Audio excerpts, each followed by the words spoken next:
Всем добрый день! Приветствуем вас на нашем вебинаре, который посвящен затяжному кашлю. Меня зовут Гребнева Татьяна Сергеевна, я врач-педиатр, неонатолог и заместитель главного врача медицинской клиники «Детский доктор». Всем добрый день, меня зовут Москвина Мария Владимировна, я врач-педиатр, детский гастроэнтеролог и руководитель качества клиники «Детский доктор». Мы рады приветствовать вас на сегодняшнем вебинаре, который будет посвящен вопросам кашля. Сегодня мы посмотрим на кашель за пределы дыхательных путей и поговорим о его разных причинах. Чтобы понять, что делать, мы должны прежде всего выяснить, почему этот кашель возник.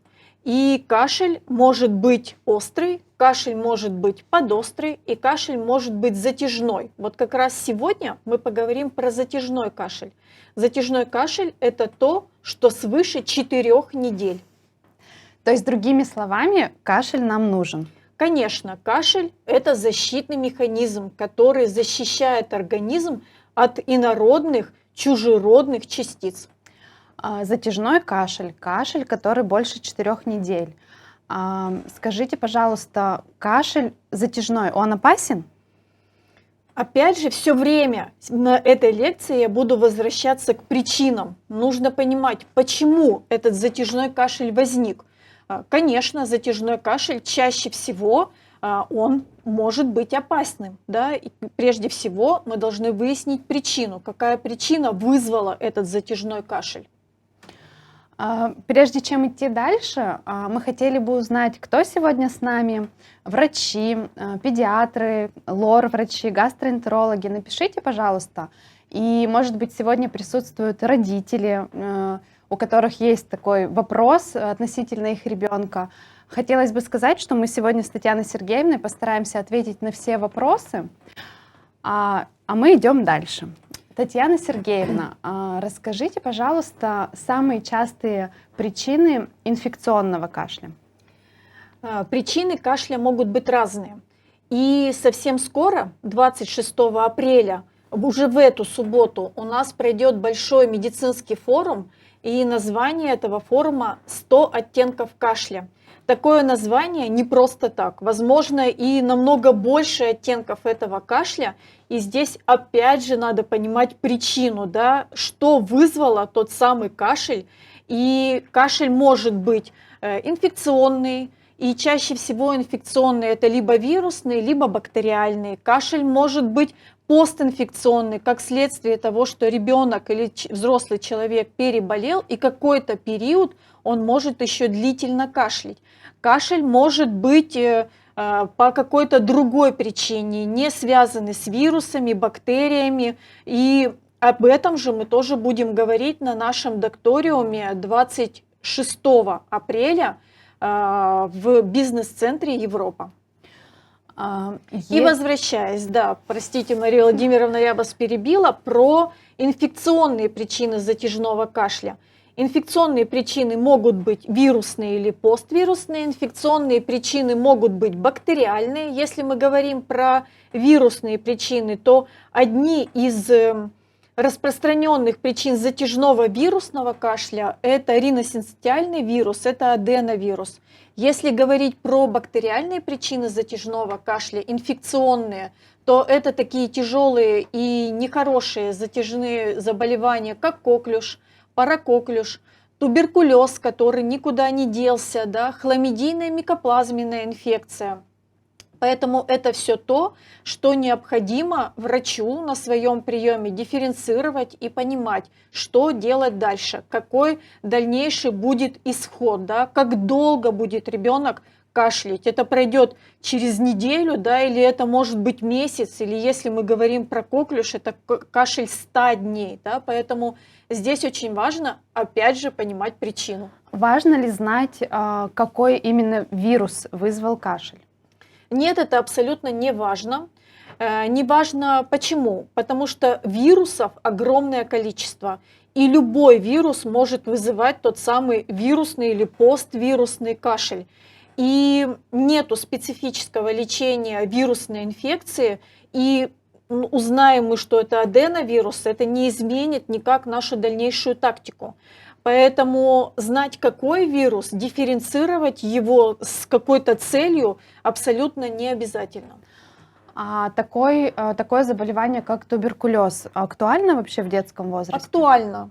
Заболевание достаточно актуально, и актуально оно не только относительно взрослых, не только относительно каких-то асоциальных слоев, да, достаточно ошибочное мнение, что туберкулезом болеют только социально неблагополучные слои населения. Туберкулез совершенно никуда не делся, да, и туберкулезом могут болеть абсолютно разные слои общества, и дети – это группа риска. Дети заболевают туберкулезом от взрослых, поэтому очень важна диагностика, очень важно регулярная проверка, да, те самые пробы МАНТУ, диаскин-тест или какие-то другие альтернативные способы обследования ребенка ежегодно. Не только тогда, когда нужно идти в какое-то дошкольное, школьное учреждение и ребенка не пустят, да, а это должно быть регулярно, потому что туберкулез никуда не делся. И туберкулез у детей продолжает регистрироваться, и он точно так же может проявляться кашлем, затяжным кашлем, плюс параллельно еще другие симптомы. То есть настороженность должна быть. Обязательно, обязательно. Ребенок переболел вирусной инфекцией, как мы сейчас выяснили, какой именно вирус, это не важно, отмечается кашель, то есть мама просто сидит дома и ждет? Ну нет, конечно. Прежде чем просто сидеть дома и ждать, нужно, конечно, сходить к врачу, сходить к педиатру, выяснить причину. И, возможно, если у педиатра возникнут какие-то мысли, да, и какие-то подозрения на причины не педиатрические, да, или околопедиатрические, если так можно сказать, то педиатр должен отправить к какому-то узкому специалисту, если это нужно. Если мы говорим про какие-то аллергические моменты, да, то это консультация аллерголога. Если у нас возникают какие-то нетипичные течения, да, или какие-то подозрения на, допустим, развитие той же самой бронхиальной астмы, это пульмонолог. Если есть какие-то проблемы, связанные с органами лор-системы, да, с ухом, с носом, с горлом, с ухом, то это, конечно, консультация лор-врача. Но и гастроэнтеролог тут тоже может быть причастен к этому. Хотела бы задать вам вопрос про так называемый постназальный затек, который сейчас очень часто звучит в диагнозах. Родителей пугает эта формулировка, и хотелось бы для родителей в том числе осветить вообще, насколько это требует каких-то вмешательств, бежать куда-то, и что с этим затеком делать, чтобы он не затекал туда, куда Чтобы не затекало ничего никуда. Ну, на самом деле, мне кажется, это не везде еще, не все врачи еще про это знают, и не все врачи адекватно понимают, что это. Да? Точно так же, как многие родители не понимают, что это и почему так может быть, и почему врач говорит, что ничего не надо делать, да, или наоборот, нужно пойти к лору. Ребенок кашляет, причем тут лор, да. Поэтому постназальный затек, сейчас ему уделяется огромное внимание, обоснованно огромное внимание, потому что постназальный затек может возникнуть при разных состояниях и при разных заболеваниях лор-органов и аллергических проявлениях, да, аллергический ринит, ну, прежде всего, постназальный затек, что это? Это тогда, когда слизь по задней стенке с аденоидов, с лор-органов начинает стекать по задней стенке глотки, вызывает раздражение, да, я напоминаю, что кашель – это защитный рефлекс, когда раздражается слизистая, которая слизью или каким-то инородным телом, что нужно ее убрать из организма. И та самая слизь в этой ситуации является раздражающим фактором. Когда стекает по задней стенке слизь, раздражает, вызывает кашель, кашель во время сна, кашель после какой-то активной физической нагрузки, кашель, когда не очищен нос, да, и постназальный затек – актуальная тема. И этой теме будет уделено огромное количество времени на наши лекции. Наши лор-врачи и аллергологи немножечко этого вопроса коснутся, расскажут на докториуме про то, что такое постназальный затек, что это может вызывать, какие причины, те же самые аденоиды. И будет большой блок про аденоиды, нам расскажет Воробей Елена Фанилевна, лор-врач, расскажет про то, что такое аденоиды, почему возникает постназальный затек, что с этим надо делать. А Колесникова Анна Викторовна, тоже лор-врач, расскажет про другие моменты, которые могут быть связаны с тем же самым постназальным затеком, но по другой причине. Поэтому постназальный затек очень актуальная тема. И тактика какая? Это прежде всего очищать слизистую и убирать ту самую слизь, которая вызывает раздражение и вызывает кашель. И в данной ситуации зачастую абсолютно необоснованно и абсолютно не нужно назначается врачами-педиатрам огромное количество препаратов, которые разжижают, стимулируют, еще что-то делают, что делать не нужно. Здесь смысл и суть в том, что достаточно просто, качественно, полноценно расшать слизистую и убирать ту самую слизь и откашливать ту самую слизь, которая мешает ребенку. Татьяна Сергеевна, еще такой вопрос. Кашель больше 4 недель. Настороженность в отношении бронхиальной астмы, то, чего боятся очень родители, и не означает ли это, что у ребенка что-то, то есть есть прям предрасположенность, есть звоночки, которые могут привести? Да, очень часто приходят родители и с такими мыслями: мы кашляем и кашляем, кашляем и кашляем. Так и до бронхиальной астмы далеко, да? Сталкивались, наверное, тоже с такой ситуацией, что наверное, это самый страшный страх родителей, кашляющего ребенка, что это может привести к астме. Но астма не возникает просто так, да? Для астмы должен быть аллергический компонент, в том числе должна быть какая-то предрасположенность, должен быть семейный анамнез относительно той же самой бронхиальной астмы, относительно аллергического фона у ребенка. И кашель, разово возникший в течение 4 недель, как правило, не приведет к бронхиальной астме. Да? Если это в течение года неоднократно, в течение 4 недель ребенок кашляет и не выявляет причину, да, то возможно подумать и отправить к пульмонологу, отправить к аллергологу, чтобы понять, есть ли какой-то аллергический фон, есть ли предрасположенность и риски развития бронхиальной астмы. Просто так сходу ребенок 3 недели кашляет, 4 недели кашляет, ему поставили астму, так никто не делает и не должно так делаться. Поэтому бронхиальная астма достаточно серьезное заболевание, серьезный диагноз, который не снимается. Возможно, что-то в каких-то моментах меня поправите.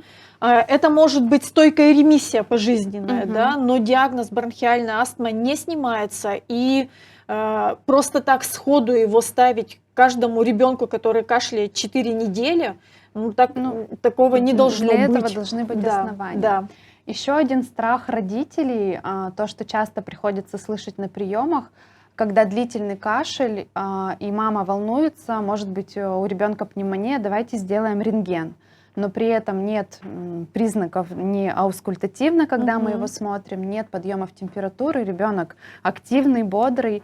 Насколько правомочно, так скажем, да, по требованию родителей отправить ребенка на рентген? Ну, по требованию, по просьбе. Просьба, требования родителей — это, конечно же, не повод для того, чтобы ребенка отправлять на рентген. Но затяжной кашель и алгоритм выявления причины, учитывая клинические проявления, учитывая анамнез, длительность, то, как ребенок выглядит, то, что выслушивает врач на приеме, может быть поводом для направления на рентген. Потому что нетипичная инфекция, хламидийная, микоплазменная, та самая микоплазма, которая бушевала весь прошлый сезон и вызывала коллективные закрытия, да, и большое количество пневмоний, микоплазма и вообще нетипичная флора, хламидийная, микоплазменная, они могут вызывать вот такие затяжные кашли, и они могут вызывать вялотекущее состояние, и в том числе пневмонию. Поэтому здесь должна быть настороженность у врача, и здесь анамнез это все, да, и правильный сбор анамнеза, и, возможно, направление к пульмонологу, направление на рентген грудной клетки и обследование на ту самую нетипичную инфекцию. Но с другой стороны, не любой кашель мы бежим и Конечно, смотрим на рентген. конечно, мы оцениваем состояние ребенка, мы не лечим анализы, да, мы смотрим вообще, что происходит, что они делали, какой кашель, что мы выслушиваем, что мы видим по слизистым. Поэтому здесь индивидуальный подход прежде всего. Хотела бы отметить еще раз, что на докториуме, который состоится уже 26 апреля, целый блок будет посвящен пульмонологии, аллергологии, и Сайфудинова Эльза Ильсияровна и Чащина Екатерина Евгеньевна рассмотрят кашель в аспекте как раз-таки аллергии, пульмонологии и расскажут нам очень подробно о причинах кашля и о тех обследованиях, которые необходимо проводить с точки зрения их специальности. И про ту самую бронхиальную астму, да, потому что достаточно, еще раз повторюсь, серьезное заболевание, и с легкой руки его всем выставлять это вообще нельзя такого делать, да, но и в то же время важно не упустить тот период, когда можно быстро перевести ребенка в контролируемое состояние и облегчить его состояние. И это очень актуально на сегодняшний момент. Резко наступило у нас лето, краткосрочное, скорее всего, и начинает активность свою проявлять береза, да, в Москве уже она активность свою проявляет, поэтому ветром скоро тоже будут до нас тут и частички доходить, и наша береза никуда не денется, она распустится, и это провоцирующий фактор аллергического ринита, обострения бронхиальной астмы, и об этом тоже поговорим на докториуме с нашей Екатериной Евгеньевной. Ее любимой темой осит, ее любимой темой березы, да, поэтому достаточно серьезное состояние, но это все контролируемое, если это делать все своевременно и вовремя прийти к тому, кому нужно. Ну а мы идем дальше и посмотрим как раз-таки за пределы дыхательных путей. Да.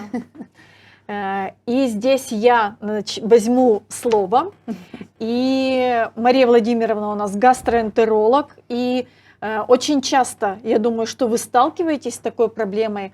Мне кажется, может быть, я ошибаюсь, я хочу услышать ваше мнение, что очень много сейчас диагнозов рефлюкс, да, что такое гастроэзофагальный рефлюкс, что такое ларингофарингеальный рефлюкс, причем здесь кашель.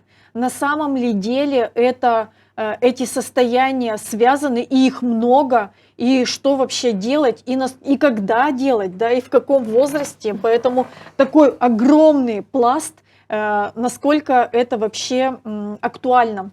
Ну, на самом деле, действительно, в последнее время достаточно часто дети направляются к гастроэнтерологу с диагнозом рефлюкс, и рефлюкс ищут во всех проявлениях кашля, насморка и других проявлений заболеваний дыхательных путей. Что такое рефлюкс? Да? То есть это заброс содержимого желудка в пищевод. И на самом деле не весь рефлюкс считается патологическим, у нас есть физиологический рефлюкс, и каждый день у каждого человека таких забросов из желудка в пищевод происходит до 50. Мы никак не ощущаем эти состояния, они нам не приносят никакого дискомфорта, не приводят к заболеванию и не требуют никакого лечения.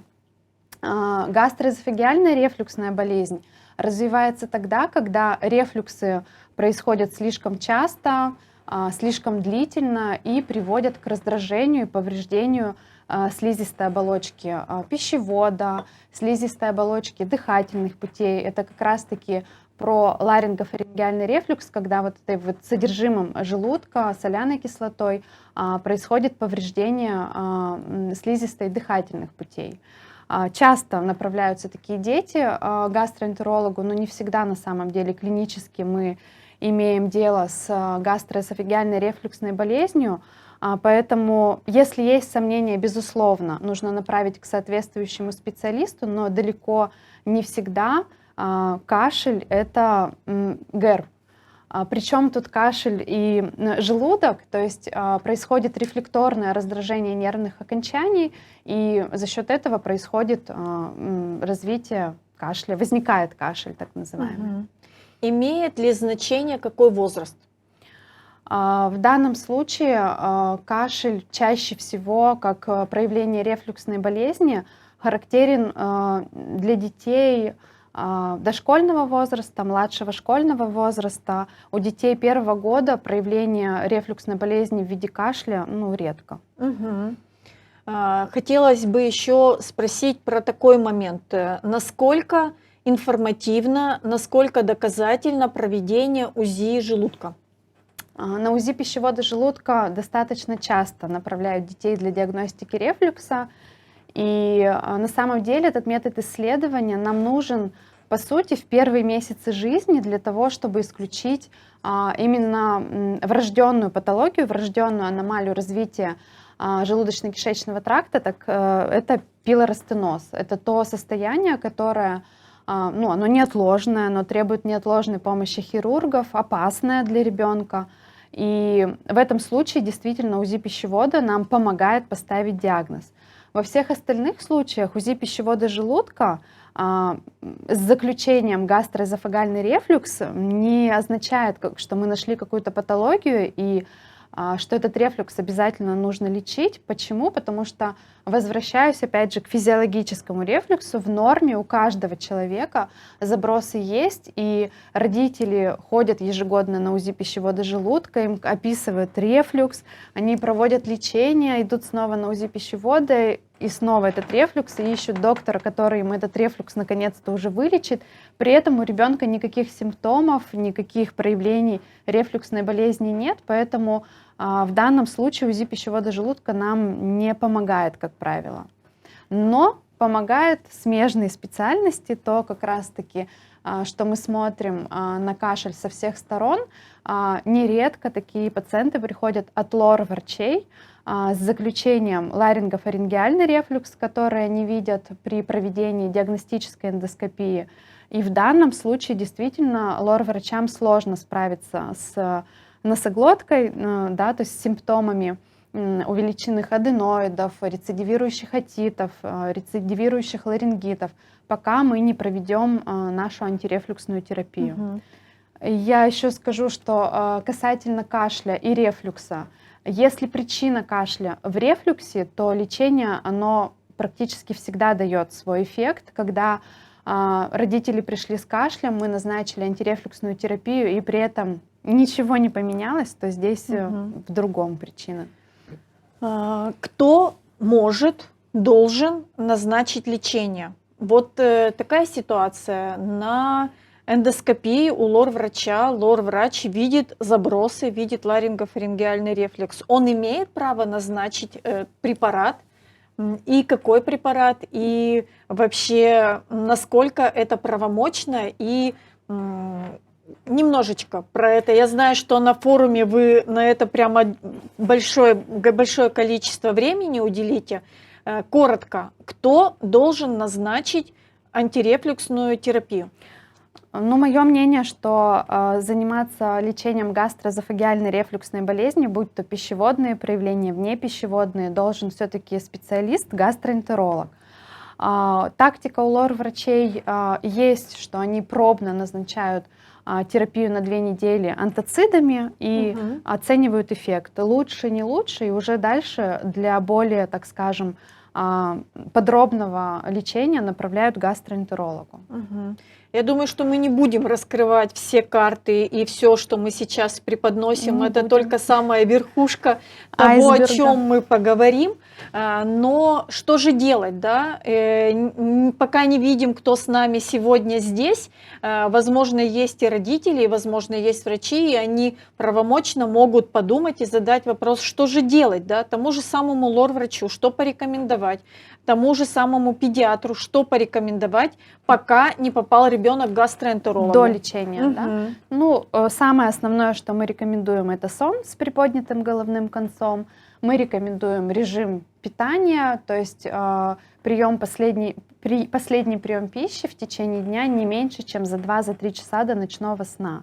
Рекомендуем исключить раздражающие продукты, это кислое, острое. Ну, у детей, как правило, таких в рационе не бывает. Мгм. Мария Владимировна, вы сказали, что большинство детей с рефлюксом это дошкольный и школьный возраст. Влияет ли как-то вообще смена жизни, да, ребенок жил дома, пошел в садик, изменился рацион, изменилось все, влияет ли как-то вот то, что он пошел в садик, на развитие, формирование рефлюкса? Ведь все мы с вами знаем и понимаем, ребенок пошел в садик, он начал болеть, затяжные сопли, затяжной кашель. Где здесь начинать искать рефлюкс? И может ли садик быть причиной развития рефлюкса или триггером для того, чтобы рефлюкс появился, усугубился, что-то с ним произошло? Ну, прямо садик причиной рефлюкса, конечно, не будет, но есть моменты, ну, тех же самых порций в садике, да, то есть там ребенку на обед тарелка, суп, второе, и еще если воспитатель построже, и компот, и все надо съесть, да, а потом после обеда все дружненько бегут в кроватку и ложатся, а при рефлюксе мы рекомендуем все-таки выдерживать интервал после приема пищи, ну, минимум минут 40. Безусловно, это все будет способствовать, так скажем, ну, развитию событий. Мгм. И в этом случае сложно бывает, когда мы даем рекомендации антирефлюксного режима, у родителей всегда вопрос, а что же делать с садиком? То есть где-то в садиках могут пойти навстречу и позволить ребенку после обеда посидеть, там, почитать книжку. Где-то можно просто порекомендовать приподнять, опять же, головной конец кроватки, то есть под матрасик что-то подложить, чтобы у ребенка не было просто ровно горизонтального положения. Какой угол? 45 градусов. 45 градусов. Всегда ли, вернее, не всегда неудобно. Маленькие дети скатываются, спят попами кверху, переворачиваются, крутятся. Как-то можно поступить в этой ситуации? Насколько вообще это поможет? Индивидуальный, конечно, подход, и надо делать так, как ребенку удобно. Здесь важно понимать, что это не подушка, да, высокая, потому что подушку мы подложили и приподняли только голову, а подъем у нас должен быть, ну, примерно от уровня, да, лопаток. Поэтому есть клиновидные подушки, но на самом деле по отзывам пациентов они очень неудобные, поэтому приподнять, но чтобы ребенку было удобно, чтобы он не страдал от этого, конечно. Хорошо. Но это не единственный метод лечения. Да. А если коснуться более старших детей и школьников, здесь, наверное, совершенно другая проблема, что они не едят в школах. Да? Здесь большие промежутки между приемами пищи. Здесь достаточно часто из-за этих больших промежутков они прибегают из школы и съедают, наоборот, большой объем жидкости, пищи, прошу прощения. А при рефлюксной болезни мы рекомендуем, ну, чуть, так скажем, ограничивать объем порций, там, сокращать промежутки между едой. Поэтому здесь вообще в школьном возрасте основная профилактика очень многих заболеваний, не только рефлюксной болезни, а вообще многих. Это все-таки режим, промежутки между едой, рацион. Ну, тут прям бесконечно можно говорить. Когда все-таки врачу-педиатру подумать о том, что это рефлюкс? Когда кашель беспокоит ребенка после еды, когда он усиливается в положении лежа во время дневного сна, либо в положении лежа во время ночного сна, когда есть пищеводные проявления так называемой рефлюксной болезни, это навязчивая отрыжка, дети постарше могут жаловаться на чувство кислого, да, во рту, в горле, могут прямо ощущать чувство тепла, кто-то говорит, что печет, кто-то говорит, что горит. То есть это такие звоночки, которые должны насторожить и направить, конечно, пациента к гастроэнтерологу. Мгм. Есть ли красные флаги относительно рефлюкса и рефлюксной болезни? Ну и, наверное, стоит здесь тоже сказать, рефлюкс и рефлюксная болезнь это одно и то же? Это разные вещи. Мгм. Рефлюкс, еще раз, он может быть патологический, может быть физиологический. Рефлюкс — это только явление заброса. Гастроэзофагиальная рефлюксная болезнь — это уже симптомы, которые причиняют неудобства, дискомфорт пациенту, то есть клиника. Еще раз, рефлюксная болезнь может быть с пищеводными и внепищеводными проявлениями. И красные флаги вообще относительно, так Гастро. скажем, симптомов Симптомов. гастро, да, это Мгм. у нас, ну, во-первых, рвота, да, то есть рвота с примесью крови, рвота кофейной гущей, какая-то неукротимая рвота. Это затруднение при глотании, при проглатывании пищи, когда заметно, что ребенок прям не может проглотить, он старается запить еду, жалуется на то, что ему что-то мешает, чувство кома, дискомфорта в горле. Такие красные флаги. Кроме этого, снижение массы тела, нарушение стула, диарея, допустим, да. И у детей раннего возраста это срыгивание фонтаном, это симптоматика, когда мы видим, что выбухает, пульсирует родничок, либо наоборот западает, когда есть у нас проявление обезвоживания. Это все повод, безусловно, обратиться к врачу. Мгм. Я думаю, что про лор, про гастро, причины затяжного кашля мы достаточно хорошо осветили. И я напомню, что уже в эту субботу, 26 апреля, в бизнес-центре Европа Мария Владимировна расскажет все, что касаемо затяжного кашля и причин кашля, связанных с гастропатологией. И еще несколько слов про эндоскопию. Мгм. Эндоскопию носоглотки Эндоскопию. и Да, эндоскопия да. желудочно-кишечного тракта. То есть не все дети с рефлюксной болезнью должны направляться на ФГДС. Мы помним, что это достаточно такая травматичная процедура, но она есть, да, этот метод исследований имеет место быть. То есть в данном случае гастроэнтеролог определяет показания, когда, каких детей, то есть мы не всех детей направим на ФГС, не всем устроим такой стресс, но опять же, если есть настораживающая симптоматика, если нет эффекта от лечения, это повод для того, чтобы направить ребенка на эндоскопическое обследование. И хочу сказать, что на форуме Докториум 26 апреля будет целая лекция, посвященная детской эндоскопии. Будет выступать Пономаренко Александр Юрьевич, это руководитель эндоскопической службы медицинского центра мира. И он нам расскажет и покажет, в каких случаях и с чем мы должны направлять на ФГДС. Будет, так скажем, мастер-класс, и будет влюблять нас в эндоскопию и расскажет, что эндоскопия — это не страшно.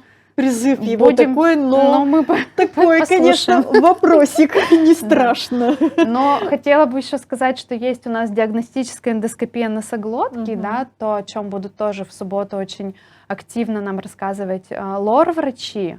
Но в последнее время тоже этот метод исследования очень пользуется популярностью, но тоже скажу, что мы по пути бережной медицины и бережного отношения к ребенку, и всем подряд диагностическая эндоскопия далеко не показана, и детям раннего возраста это в принципе может быть опасно, потому что в ответ на эндоскопию можно вызвать спазм дыхательных путей, ларингоспазм.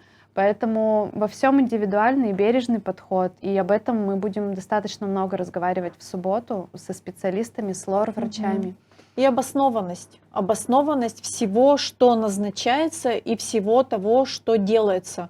И это первый год жизни, да, вот то, что вы говорили про спазм и необходимость назначения эндоскопии носоглотки ребенку первого года жизни. Должны быть жесткие, четкие, прям хорошие обоснованные назначения, да, как у меня есть девчоночка, у которой папилломы на голосовых связках, и вот здесь это стопроцентное показание, которое мы выявили в 3-4 месяца, и без эндоскопического осмотра Анна Викторовна Колесникова тогда их обнаружила, да, это могло бы привести к жизнеугрожающим состояниям. Поэтому здесь должно быть обосновано все. Почему, зачем, когда и кому. Мгм.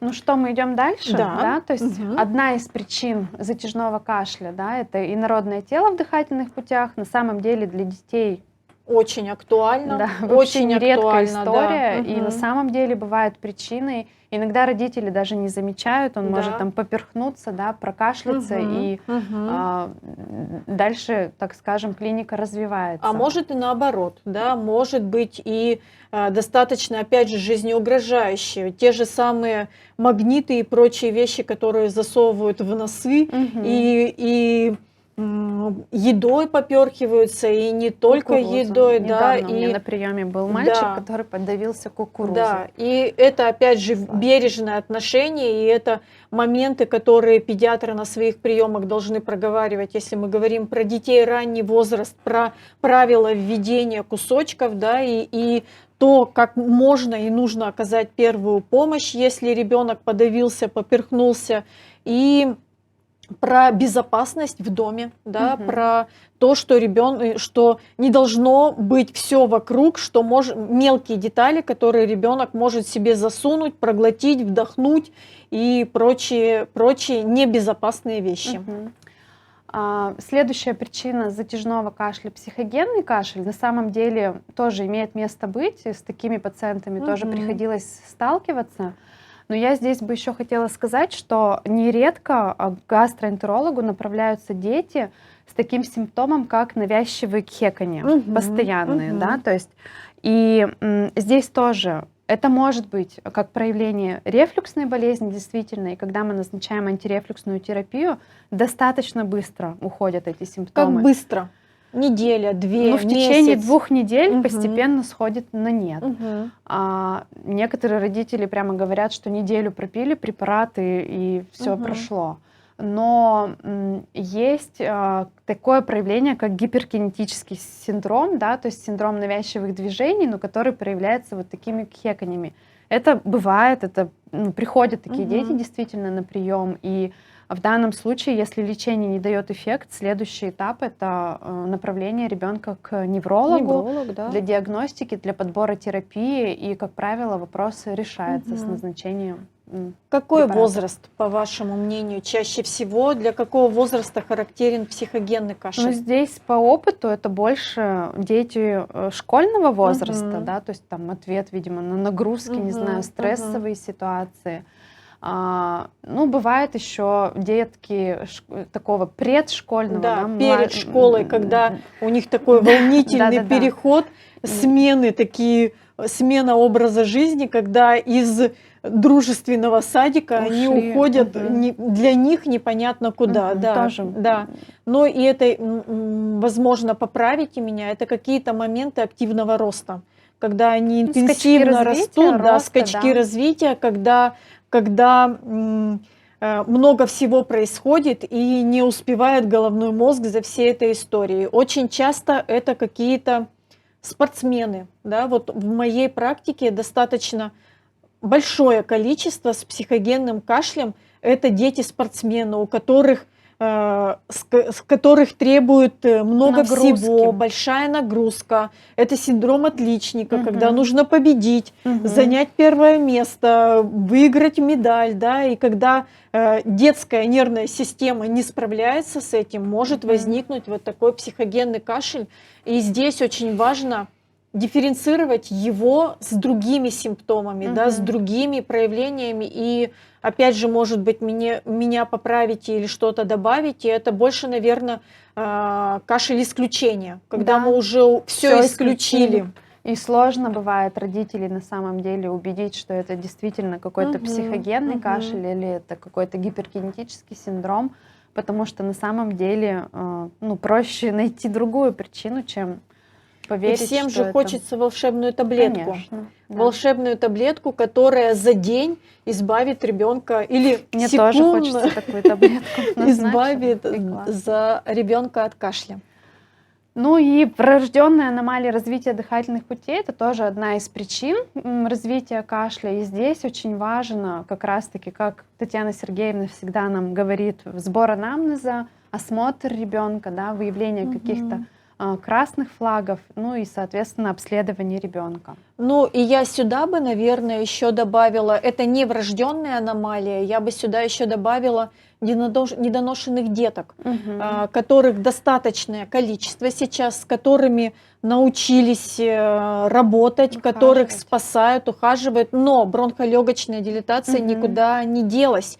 И это детки, которые требуют тоже особого подхода, особого наблюдения и своей тактики, и консультацию пульмонолога в том числе. Двигаемся дальше. Поговорим про диагностику.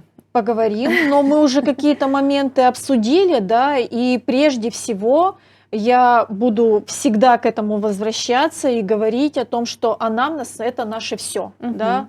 Анамнез, качественный осмотр, анамнез семейный, анамнез бытовой, да, что происходило, происходит, что изменилось, тот самый то самое пассивное курение, да, особенно для ребенка, у которого есть аллергофон, или для ребенка, который перенес какое-то заболевание, да, тот самый постинфекционный кашель, и ему вторичным вот этим вот пассивным курением просто развивается гиперреактивность, да, поэтому диагностика затяжного кашля, она индивидуальна, и здесь важно понять, опять же, что мы ищем, да? То есть это пособие не для каждого ребенка. Не для каждого ребенка, но это моменты, которые имеют место быть, и они должны быть. И, как я говорю всегда своим докторам, что всегда должна быть настороженность. Мы не должны пугать родителей, мы не должны, там, не знаю, что-то устраивать, да, наводить какую-то панику, но мысль наперед всегда должна быть, и в голове должно быть развитие, картинка должна развиваться, да, и для родителей очень важно давать четкие рекомендации, да, та самая маршрутизация. Если мы должны исключить то, если так, то мы делаем это, если такая история, то мы идем туда, да, что-то, возможно, вы добавите. Ну и эта фраза «хорошо собранный анамнез» — это уже половина диагноза. Да. Она может исключить ненужные действия, да, ненужные обследования, ненужные назначения, ненужные препараты, ингаляции, которые, мне кажется, бич, опять же, да, при любой ситуации быстренько подышать пульмикортиком, да, поэтому все должно быть обосновано и все должно быть безопасно, прежде всего для ребенка каждого конкретно, индивидуально. Такой у меня к вам вопрос касательно увлажнения воздуха.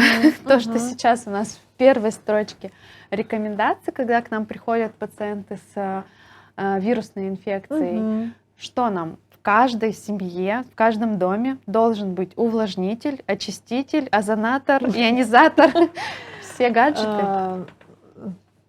Ну, я бы, наверное, не была так категорична вообще, но прежде всего, зачем? Да?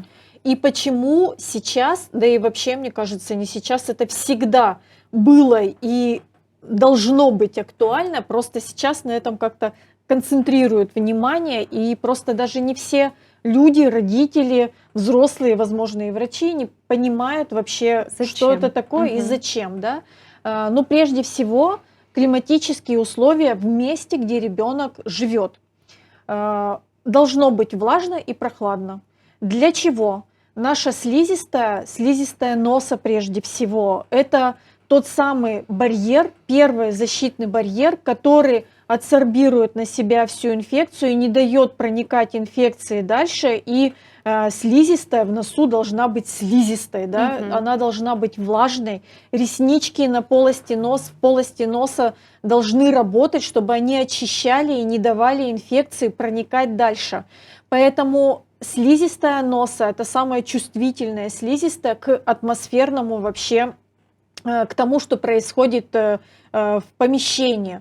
И зима, и включенные батареи, включенные теплые полы, печки в машинах – это все то, что делает воздух сухим. Все то, что пересушивает воздух и, соответственно, пересушивает слизистые. В носу сухо, инфекция проникает, в носу формируются сухие коросты, ребенок начинает дышать ртом, защитные механизмы перестают работать, пересыхает во рту, ребенок начинает кашлять. Поэтому прежде всего нужно наладить благоприятные климатические условия дома.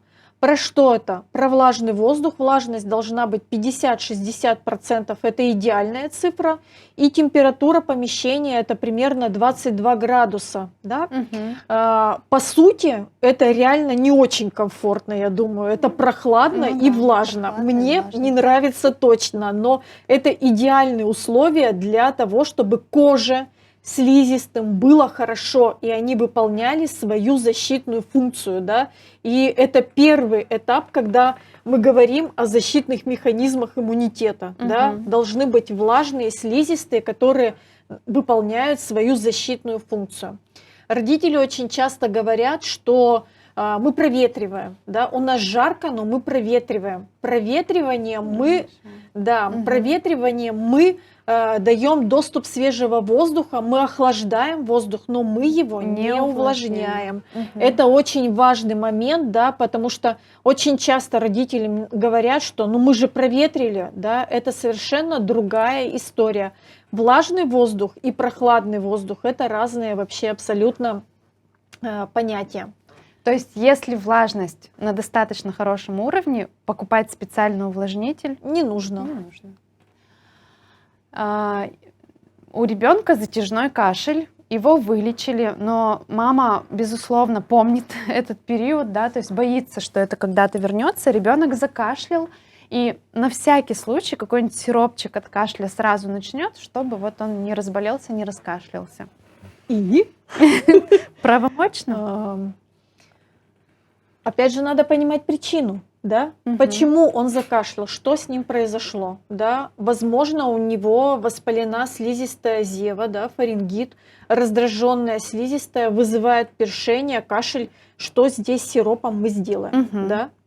Возможно, у него стекает слизь по задней стенке, да, тот самый постназальный затек, про который мы уже поговорили, и что сделает нам какой-то сиропчик, Мгм. да, зачем он нужен нам. И опять же, какой сиропчик? Если мы говорим про муколитические препараты, Мгм. они не показаны детям раннего возраста. Муколитические препараты разжижают ту мокроту, и ребенок должен уметь кашлять, Кашлять. чтобы он эту Мгм. мокроту смог откашлять. Если это какое-то самое начало, и он немножко подкашливает, зачем нам какой-то сиропчик? Мгм. Мгм. Сиропчики при кашле не пьем. Не пьем, да. Но еще раз говорю, надо понимать, что происходит и какой ребенок. Мгм. Так, продолжаем по поводу кашля. Мгм. И препаратов. И препаратов. Ну, всем известные, многоиспользуемые ингаляторы и ингаляции. Всегда ли? Строгие Нужны ли? показания. Должны быть строгие показания, что мы хотим от этого ингалятора. Да? Подышать физраствором, И что? Что сделает этот увлажнить физраствор? слизистую. Ну, слизистую вряд ли он увлажнит этот физраствор, да, но опять же, захочет ли ребенок сидеть, да, подышать физраствором? Это первый момент. Чего мы добьемся этим физраствором? И опять же, надо оценивать риски, да, Мгм. всегда То есть, если воздух дома влажный, влажный, ребенок достаточно пьет, у него дышит нос, у него увлажненная слизистая, он отсморкал все, что у него там есть, не нужно никакое увлажнение физраствором через Мгм. ингалятор. а если он хорошо себя чувствует, можно выйти погулять и тем Нужно. самым еще лучше увлажнить Нужно слизистую. выйти погулять, подышать, побегать, чтобы кровообращение усилилось, циркуляция усилилась, и он откашлял то, что ему мешает. Мгм. Так, мне не видно языка. Противокашлевые средства, ингибиторы протонной помпы – это ваша тема? Ингибиторы протонной помпы — это не, то есть длительный кашель, во-первых, не весь длительный кашель — это повод для назначения этих препаратов, не всегда они показаны. Назначаются тоже строго по показаниям препараты, которые должны назначаться гастроэнтерологом. Мне кажется, сейчас достаточно часто, необоснованно всем подряд назначают На затяжной кашель. да, на затяжной кашель, либо на какие-то моменты, связанные с гастропроявлениями. Хотела у вас спросить, вспомнила сейчас, болит ли живот, когда рефлюкс? Сам по себе рефлюкс, мы его никак не ощущаем, это не больно, это не острая ситуация, когда родители приходят, например, там, с клиникой рвоты или болями в животе и говорят, что мы провели УЗИ пищевода желудка, и вот у нас выявили рефлюкс, нашли причину, давайте лечить. То есть сам по себе рефлюкс это просто... Не болит. Да, он не болит. Если уже развивается рефлюксная болезнь, могут быть болезненные ощущения за грудиной, ну, может болеть живот в определенных областях, но это, соответственно, уже на приеме у гастроэнтеролога, и такие состояния, они требуют назначения лечения. Не всегда это ингибиторы протонной помпы, поэтому просто так на длительный кашель не назначаем. И опять же та история, когда ребенок кашляет, ему назначили ингибиторы протонной помпы, он продолжает кашлять, приходят к гастроэнтерологу, давайте что-то другое. То есть, значит, причина тут Не вообще в этом. не Да. в гастропатологии, да, а в другом. Это то, что любит говорить наша Екатерина Евгеньевна Чащина, которая тоже будет выступать в субботу. Либо не то лечим, либо не тем лечим. Мгм. Поэтому очень важно бережное и правильное назначение препаратов, своевременное и обоснованное.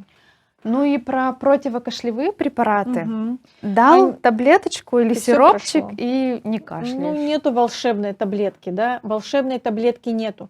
Противокашлевые средства имеют место быть при определенных только состояниях, допустим, это коклюш, да, Мгм. когда поражен кашлевой центр бактериями, токсинами бактерий коклюша, и тогда они имеют место быть, если от этого есть эффект, да, Мгм. но это только по показаниям, только от назначения, после назначения врача, и это под наблюдение, потому что это достаточно тоже такие небезопасные препараты. Мгм. Ну, как мы уже сказали, что сиропы от кашля, они далеко не всегда показаны, и не всем, да, то есть не всегда нужны нам ингаляции, опять же. А что же касательно народных средств? Очень хорошая тема. Я думаю, мы не будем сейчас об этом говорить. И на нашем форуме, опять же, я все время возвращаюсь к нашему форуму, будут прекрасные доказательные доклады, в которых в том числе И про будут лечение. затронуты моменты лечения и про народные средства. И если уже мы сейчас об этом говорим, да, то мы все идем по пути доказательной медицины, и народные методы лечения, ну, немножечко не укладываются в эту историю. И прежде всего, я всегда говорю всем своим пациентам и нашим врачам, что должно быть безопасно, да, должно быть проверено, обосновано и Бережно. безопасно, и бережно. Мгм. И они могут, да, как на слайде написано, вызывать острую аллергическую реакцию. И на моем докладе будет как раз та самая история про народные методы, Очень про интересно. лучок с чесночком. Ну, для родителей, наверное, озвучим все-таки красные флаги. Да, но мы когда- уже про них говорили, да, Мгм. мы уже их затрагивали и про них говорили, те самые тревожные симптомы и те самые страхи родителей. Я думаю, что мы не будем уже на этом останавливаться и задерживать нашу трансляцию. Это то, о чем мы уже проговорили, и на слайде все видно и понятно. Мгм. Завершаем. Завершаем, На да. вопросы мы, Мгм. наверное, да, ответим? Если есть вопросы, мы готовы на них ответить. Здесь как раз мы представили QR-код, по которому можно зайти, зарегистрироваться. И сегодня есть возможность приобрести билет на наш форум со скидкой. С завтрашнего дня будет повышение цены. Поэтому все, кто присутствовали на вебинаре, большое вам спасибо за то, что целый час были с нами. Те, кто присоединились, тоже благодарим. И есть возможность как раз приобрести билет со скидкой по промокоду. Коллеги, мы вас очень ждем 26 апреля на нашем форуме Doctorium. Будет очень полезно, интересно, и программа невероятная запланирована.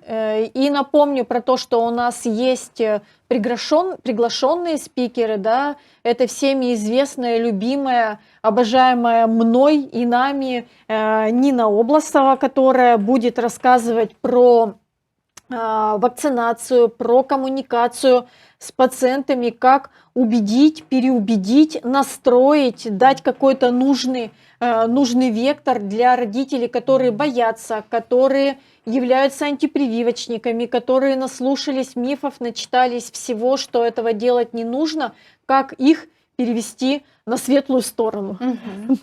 Так, ну и вопросы. Как определить, есть постназальный затек или нет? Татьяна задала вопрос. Спасибо вам. Про постназальный затек вам скажет на приеме и педиатр, и лор-врач, поэтому это только осмотр ребенка. Осмотр ребенка, и это опять же сбор анамнеза, да, и зачастую, не всегда и не у всех, но зачастую при осмотре ротовой полости, осмотре слизистой зева, когда чуть-чуть придерживать язык и если надавить немножко на язык, по задней стенке будет стекать слизь. Видно, да. Это видно, да, это вот те тяжи, слизи, соплей, которые стекают по задней стенке, вот это как раз и есть постназальный затек. Нам пульмонолог сказал, тоже Татьяна, нам пульмонолог сказал, гиперреактивность дыхательной системы, каждый ОРВИ с кашлем, есть вирус герпеса 6 типа, аденоидит, у ребенка аллергия на пыль, как пошли в 1 класс, постоянно на больничном, всегда с кашлем, постоянно что-то пьем, дышим пульмикортом, ГЭРП исключили. Но, слава богу, ГЭРП исключили. Несколько, опять же, аспектов для кашля. Да, и здесь я бы, наверное, посоветовала такой, во-первых, найти. Я так понимаю, что Татьяна это не врач, Татьяна это наш слушатель-родитель. Это мама, наверное.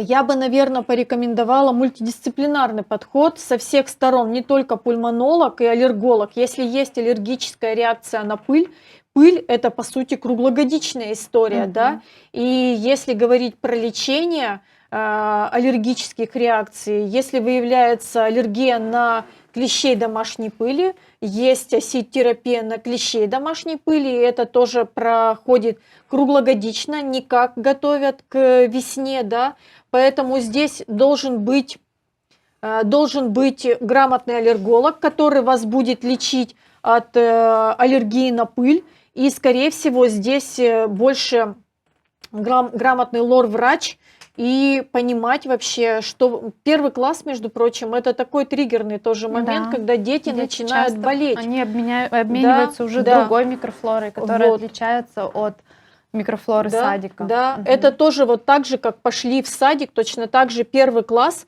это такой триггерный момент для того, чтобы ребенок начал болеть, да, и иммунная система формируется примерно к 7-8 годам, поэтому 1 класс это тоже стрессовая ситуация для слизистых, для всего, поэтому здесь комплексный подход должен быть, исключить аллергические реакции, если, как отличить аллергический кашель от обычного ОРВИ, но здесь много симптомов, да. Ну, ОРВИ это симптомы, да? ОРВИ это чаще всего... Врач-педиатр поставит. Да, конечно.